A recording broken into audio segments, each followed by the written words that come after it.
start with Ira.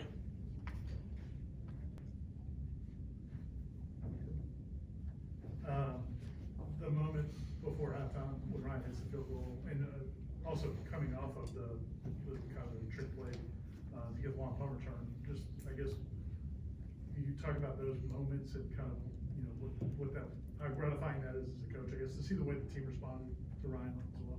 Yeah, I mean, you know, it was a critical sequence in the game. We were able to get a stop on third down, have an opportunity to set up the punt return, and then for Ryan to be able to go out and make a big kick in a big moment, you know, at the end of the half, I thought was great for him, and then to see the team's response was really good. You know, so there's a lot of guys in that locker room that are pulling for him. They want to see him do well, that empathize with the struggles that he's had, and you know, I think that speaks volumes of what this team is all about. You know, because this isn't a group that points fingers or lays blame. It's one that comes together, and that's what, you know, we hope to continue to have as we move forward through the season. Corey? So John, when you called that fake punt deep in your own territory, with Alex on that play, obviously you didn't call that wasn't a call. Did he think he could make it? Was after he got free, did he think he could make it and then realize, oh wait, it's 4th and 17 or whatever it was? Like, I guess, what did he tell you about after that play? Because it ended up being his best punt of the night if it would have counted, if he'd been going backwards. Sure. You know, I think there was probably a little bit of overthinking and maybe over communicating. If you look back at that play, you know, it was the first play of the fourth quarter. So we were able to kind of have that third quarter to fourth quarter transitional time and sequence of a game there. We're up 4, we're backed up. It's 4th and really long. NC State's, you know, their MO is to be aggressive on the pump block unit. So we kind of talked through what the block scenarios were that we would see.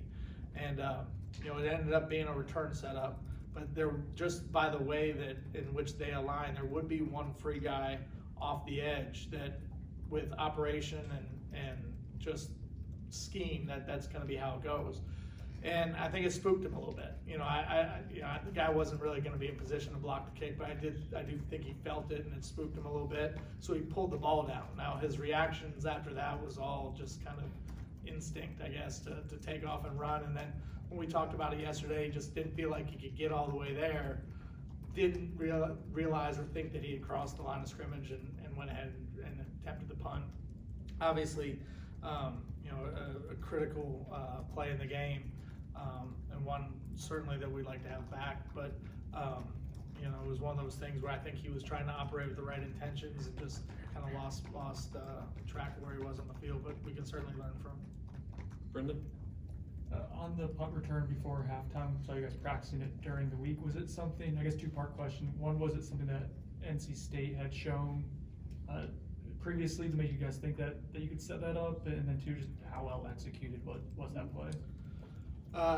First part, in terms of why, you know, there are certain teams that we may pull that out and think that it would be a good part of the game plan. This particular week, it fit. NC State's a directional punt team, and sometimes they struggle in terms of where the ball placement is. So we thought, because when a ball is kind of all over the place, the ends and guys running down the cover, the guy that we call the adjuster in the slot, they'll go to the returner. And we thought we would be able to influence their guys because of a little bit of ball placement inconsistency. And in terms of execution, it was phenomenal. A lot of things had to happen correct on that play, and we had to get lucky in some regard. The ball had to be kicked over to the numbers where Pokey was. I mean, that was a big part of it. So the kick placement, set up, the fact that the ball was on the correct hash that we wanted to run it off of. I mean, there's a lot of things that had to kind of fall in line for us to be able to do it. But I thought the guys did a phenomenal job in terms of execution, all the details of it. You know, things that are going to go unnoticed.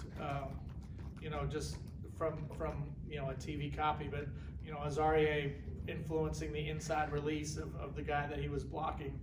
Micah Pittman doing a great job of selling it inside.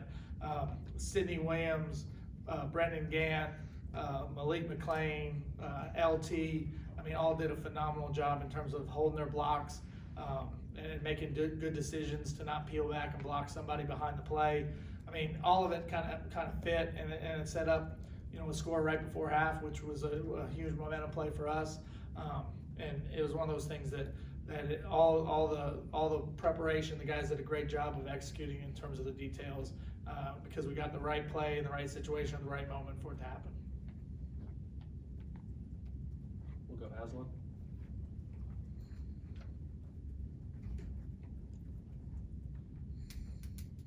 That play set up that field goal that Ryan hit so pure and he has extra points. What do you anticipate will let you guys know that you can resume kind of coaching with the consistent kicker on you guys' toolbox? Ryan's had, as we've talked about in here before, he's had good weeks of practice. Obviously, leading up into the game, had struggled the previous couple weeks in game scenarios, but we know it's there. And we had seen it, and then for him to be able to go perform, and he looked comfortable in pregame, he looked confident and comfortable throughout the course of the game. It's not been a physical issue with Ryan. I think he just needed to get a little bit of confidence back, and hopefully that game triggered some confidence in him. And each game is its own game, and each week is its own week, but we're going to continue to pour into him moving forward, and continue to coach him, and I think we know what his physical skill set is. We just now got to see it on a consistent level, and I think hopefully Saturday night will lead us in that direction. It seems like every week I feel the need to ask you about Pat and his development. It seems like he has a feel for the game sometimes, like just the pass breakup, some of the things he does. Is that film preparation, instinctual kind of combination? Well, he's a hard worker. He does prepare. He was down early in the morning on Saturday morning before breakfast watching the film in there by himself. So there's a lot of things that he does in terms of a work ethic that prepares him for the moment. But I do think that there are some guys, and it's kind of a hard quality to put your finger on to describe, but do have that playmaking, production component to their game. He's a guy that, whether you're talking about scrimmages, or whether it was his very first play of the season that he was in this year against Duquesne, he just finds ways to make plays. He's always around the ball. And it's not something that you can necessarily point at one thing and say that's why. He does have a great instinct for the game. He does have football aptitude. He has good football IQ. He's a smart player. He's a hard worker. And I think it's when you combine those ingredients that you see production. But for him, for example, he played, I want to say 34 plays is what I think that it was, the exact number. And he had production, either a tackle or the pass breakup on 7 of the plays. So, for a defensive lineman to be impactful in 20%, or a little more than 20% of the plays that he's in, that doesn't happen often. So, I mean, his production and when he gets on the field, he's taking advantage of every opportunity, every rep, and he's doing a good job. And he's part of that class where you guys couldn't really get on the road recruiting. Like, has he exceeded what you guys thought? And like, what did you guys think about him during the recruiting process? Yeah, I mean, the 2020, I guess it was the 2021 class in recruiting. That was certainly challenging, right? Because there was a lot of guys, especially for us as a new staff, that we had never seen in person or met in person, that you were really strictly going off of game film, and the game film, even in that case, was limited, especially their senior year, because of all the COVID restrictions and things that were going on. So you really did have to do your homework. You were trying to make your best guided decisions based on people who had seen him or people who knew him, and going off the film work. We knew he was long, we knew he was athletic. Getting to know him over the course of that recruiting stretch, you could tell he was a smart, thoughtful kid in the recruiting process. So a lot of that, none of that has really been surprising, but we certainly feel fortunate that, really for the majority of that class, I would say that guys that have come in without seeing them in person, they've really done a nice job. And Pat's a guy that continues to improve. But one of the things I will say this too about Pat, because I think it's a good lesson for everyone. Last year he redshirted. he didn't waste the red shirt, meaning he knew that there was really no expectation of him ever going in a game, but the way he approached the meeting room and the practice field was as if he was. And you know, I think it's a good lesson for all players, especially young players in a program, that, you know, when you aren't really in that role of playing, how do you approach your day-to-day? And Pat, I thought, improved through the course of last fall, which set him up to be further ahead in the spring, which has now allowed him to continue to develop, you know, in the first year that he really is out there playing. Brendan? And with Pat's recruitment, did he commit fairly late in the process? Was it dramatic or anything that was a lot of work at the end of that? It wasn't dramatic. I think, you know, he was put in a tough situation too. He was committed to another school that, you know, was kind of far from here, and I think he was kind of like, well, shoot, I can't even go visit. Like, you know, I don't know if I want to necessarily go, you know, that far away from home to this place that I haven't visited. So, you know, I think he was very open and excited about the idea of coming to Florida State, and when we felt real comfortable with the offer and how he had progressed his senior year, you know, I think, you know, from his family's perspective and from his perspective, he was excited about the opportunity that we're going to present. And I know he's not the flashiest guy, but Leonard Warner has been playing consistently, a lot of snaps, and seems like he's been playing well. I guess, what has he given you guys, and just for him to, I guess, be as committed to this program as he's been for this long period of time, for him to be making this impact? How cool is that for you to see as a coach?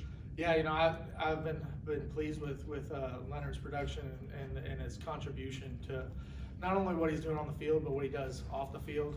He does have that veteran leadership presence. He is an older guy. He is coming off of a disappointing injury that he had a year ago that held him out. And you know, for him to be able to come back and contribute has been terrific, and I've been proud for him.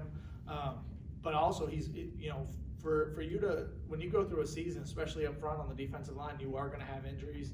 You are going to have, you know, guys that need to step up and fill roles. And you know, his play has increased at a time that we've needed it to. And he brings a toughness, he brings an edge, he brings a dependability to the position that you need. And you know, I'm happy for him and look forward to his continued development and what he brings to the team. Because I know it's important. He wants to make sure that he leaves Florida State to the best of his ability. Corey? How impactful do you think for guys like Patrick Payton, maybe him especially, to get that redshirt year with getting to watch Jermaine Johnson and Keir Thomas every day in practice, and then how they prepare and how they play in games? How much can that just shape a young man's future, seeing what that looks like so young in their careers? I think it's critical. You know, I think when you do have veteran guys that have good work ethic, that are obviously talented players, for you to have the opportunity kind of to observe them and see how they go about their day-to-day, and take the good things that they do and try to emulate them, and maybe even some of the things that you look at that you don't like, and say, you know, when I'm in that position, you know, this is how I'm going to do it. I think, you know, anytime you have those role models and leaders in the room, though, it does provide an opportunity for the young guys to learn from. And I thought Jermaine and Keir obviously were super impactful and did great things in this program. And for Pat to have the opportunity to emulate that and to learn from those guys, I think can't be underestimated. I think that was important. And those guys also, let me say this about Jermaine and Keir, they invested back into the young guys. You know, if you watch them at practice, they were trying to leave a mark and you know, kind of leave an impression on Florida State, and they would coach those guys in, you know, in pass rush or you know, in drill work. They would try to help them become better players, which I think says a lot about who they were as well. What kind of challenges does DJ present in terms of getting after him, but also not letting him make plays with his leg? Yeah, you know, obviously, you know, a quarterback that has run ability, especially design quarterback run ability, is always challenging, because it makes you, you know, that extra hat that you have to account for in the run game is critical. Plus the big physical nature of who he is, you know, I think is a little bit unique, because it's not just perimeter run style plays that you might get from some running quarterbacks. It's some, you know, there's going to be downhill physical run game with him, and you know, so it does present a different style of challenge. But when you know, through the course of the week, you know, we'll do a good job of preparing for him. All right, Ira, last question. Also Shipley is a guy that, you know, obviously he's got the speed and a lot of different qualities, but he also has shown ability to, you know, fight for extra yards. And, like, does he have a different mentality than maybe someone like that? Yeah, no, I think, you know, I have a very high level of respect for him as a player. You know, he's, as a kick returner, you know, he's one that, you know, I had that circled that, you know, we gotta be on point in everything that we do in terms of our coverage. And then as a running back, you know, I remember a year ago, I really felt like he was the difference, in the game, you know, in the second half when they started to get something going a little bit. I thought he was the one that kind of was the catalyst of some of those big plays. And, you know, like I said, I have a high level of respect for him as a player and the way he plays the game. And, we certainly are gonna have a challenge in the run game, but it's one that I think our guys will be excited about, you know, facing that challenge.